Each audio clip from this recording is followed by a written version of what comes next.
showed up in Galveston, Texas to meet 2,000 troops, many of whom were black. The purpose for coming to Galveston was that the state of Texas, a stronghold of the Confederacy, did not yield to the January 1st, 1863 Emancipation Proclamation of Abraham Lincoln. It also refused to yield to General Robert E. Lee's surrender at Appomattox on April the 9th of 1865. So Texas continued to keep enslaved Africans. And so General Granger showed up with many of our ancestors belonging to the United States Colored Troops of Maryland and other states. And they showed up not to inform black people that they were free. Our people already knew that. But they showed up to forcibly liberate those Africans in Texas who had not yet been freed. Juneteenth is not about a communication of emancipation. Juneteenth is about a standoff between black soldiers and a white power structure who refused to liberate 250,000 of our ancestors. The reason I'm saying this, we got to quiet down back here. Boom. I'm here. The reason I'm saying this is because don't pay the coon no mind. Coons come in all colors. But listen, brothers and sisters, we have to make sure we control the narrative regarding Juneteenth. Black people cannot allow freedom of speech, the United States government and President Joe Biden to co-opt a holiday that we started. We cannot allow the United States government to exploit a holiday that we started. Brothers and sisters, as African people, we suffer from a white savior complex. Most of our great accomplishments are often spoiled by a narrative that suggests we would not have made it or achieved it had there not been the participation of a benevolent white man. We're told that Abraham Lincoln freed the slaves.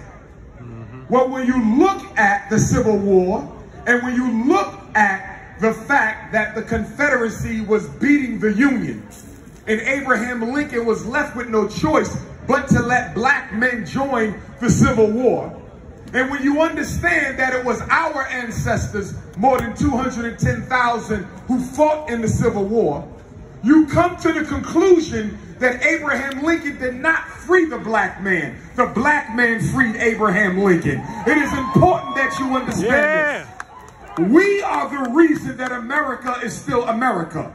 We are the reason for the Union victory against the Confederacy. Abraham Lincoln did nothing for black people except get out the way and let us save his ass. Brothers and sisters, Juneteenth is not about General Granger. Juneteenth is about the black soldiers who showed up and were willing to die and give their life had not Texas liberated its 250,000 enslaved Africans. Yeah. Juneteenth is our narrative. Now, I don't have a problem with President Biden deciding to make Juneteenth a federal holiday. Our ancestors are owed at least that much. But I have to deal with the hypocrisy of the motion, though.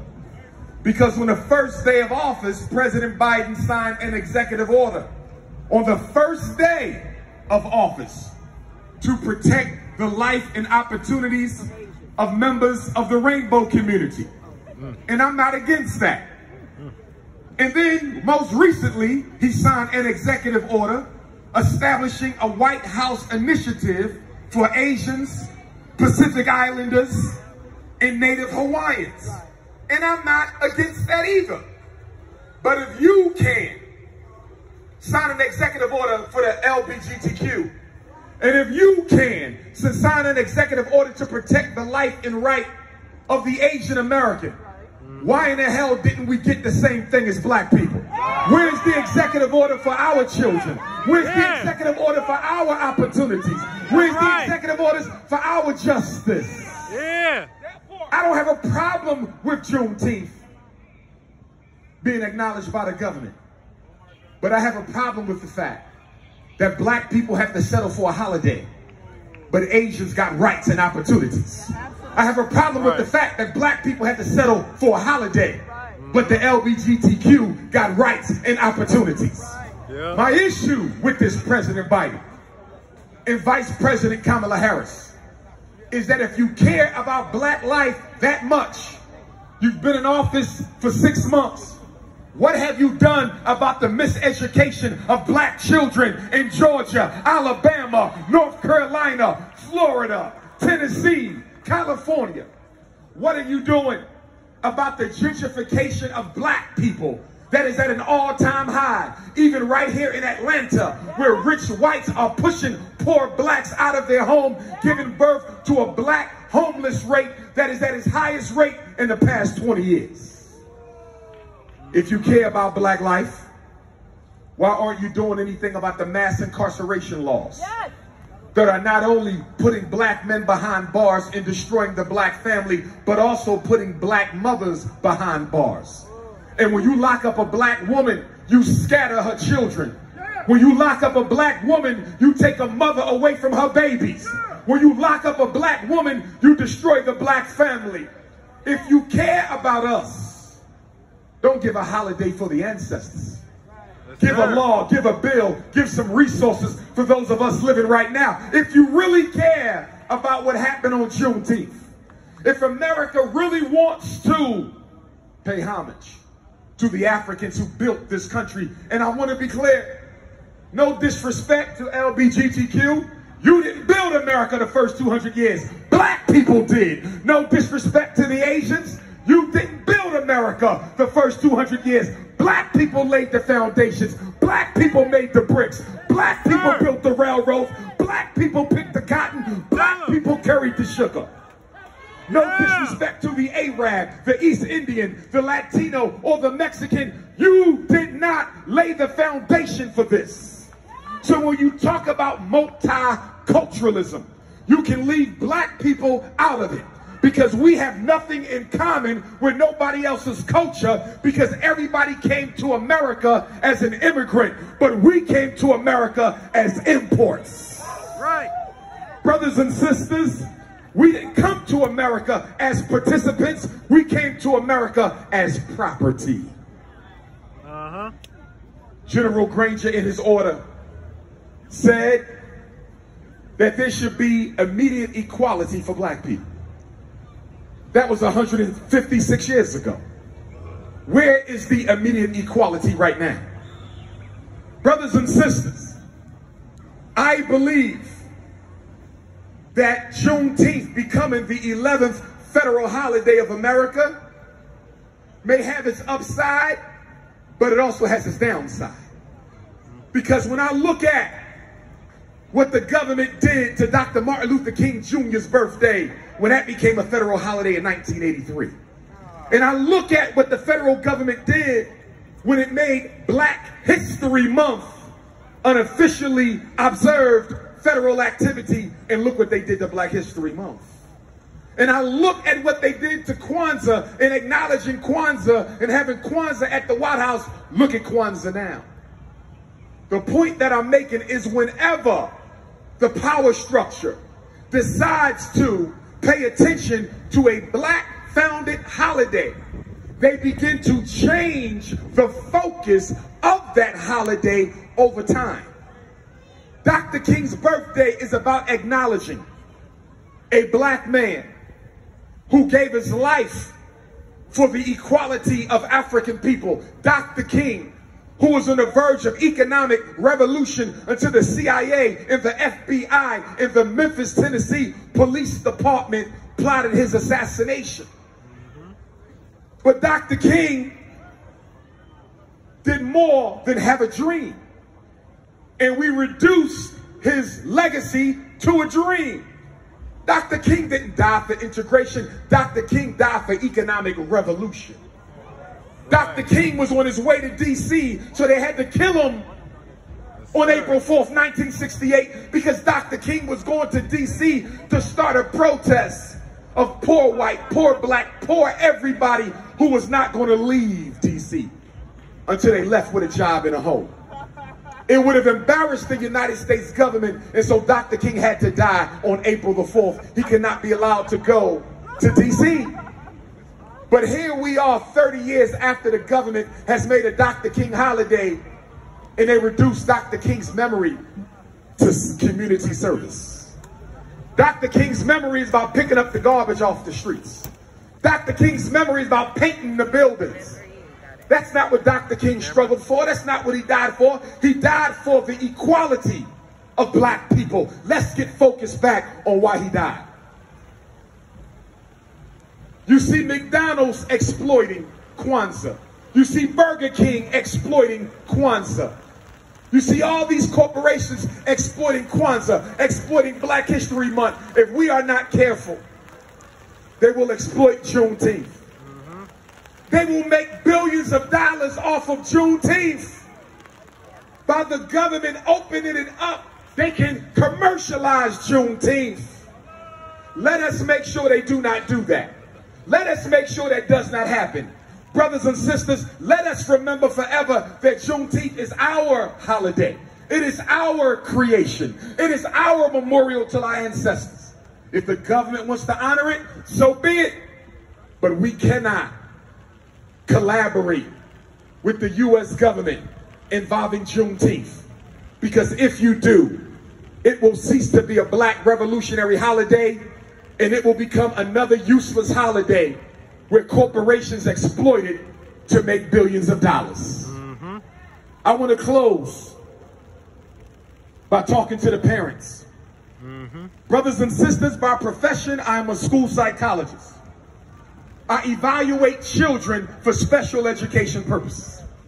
Many of you have children in special education.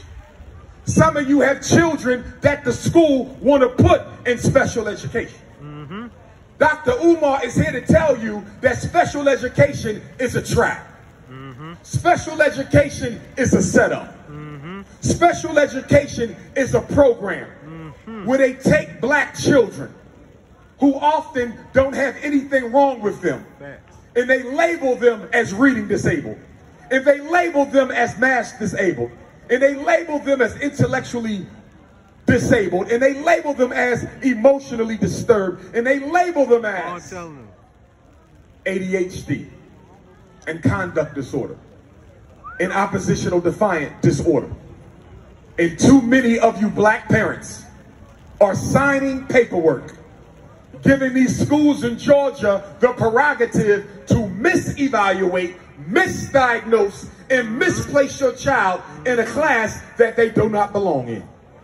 I am here to tell you that it is absolutely insane when I see black parents letting 5-year-old kindergartners get tested for special education. Are you out of your mind? When I see black parents let 6-year-olds get tested for reading disabilities. Are you out of your mind? When I see black parents allow 7-year-olds to get tested for autism. Now, autism is a real disorder. It's not a phony disease like ADHD. Autism is a real disorder. It's not a phony disease like the reading disability. Autism is a real disorder. It's not a phony disease like the math disability or conduct disorder. But although autism is real, it is often misdiagnosed in black children. Parents, I want you to hear me well. The younger your child is, the more likely the diagnosis is wrong. I'm going to say it one more time. The younger your child is, the more likely the diagnosis is wrong. If your child is being evaluated clinically or academically at the age of 8 or younger, there's a 50% chance that what they tell you about your child may not be true. My question for black parents, why are you getting them evaluated so young anyway? We have this idea in the black community that the diagnosis is a solution. Many of you think that if my son gets a label, if my daughter gets a label, if my grandson gets a label, they'll be able to help him better. Who told you that lie? Who told you that labeling a child with a learning disability makes it easier or better for the school to help them? That is the biggest lie ever told. The disability does not change the destiny of the child. In fact, a premature disability is a premature sentence to the school to prison pipeline. The average grade that a black boy is evaluated and put in special ed is the 4th grade. The average reading level of a black man in America's prisons is the 4th grade. Why is it that the average black man in jail reads on the 4th grade level? If the average black boy is put in special ed in 4th grade, the message is real simple.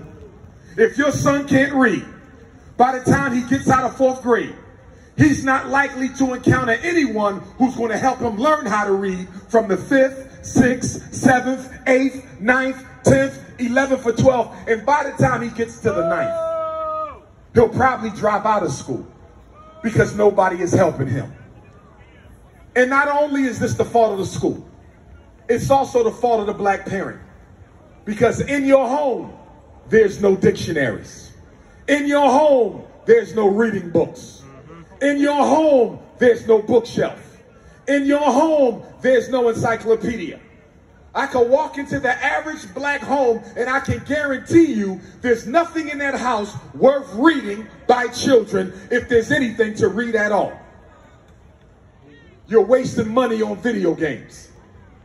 You're wasting money on Instagram and Twitter and Facebook, and you let your son and daughter spend 5, 10, 15 hours a day playing video games. 5, 10, 15 hours a day on TikTok. 5, 10, 15 hours a day on the internet. Here's what I want to know. If your son is not reading on grade level, why is there a video game unit in the house in the first place? If your daughter is failing a class, what is she doing with a TikTok account in the first place? If your children are not ready to go to the next grade, what are they doing at football practice and basketball practice and cheerleading practice? This is why I say, if I was in charge,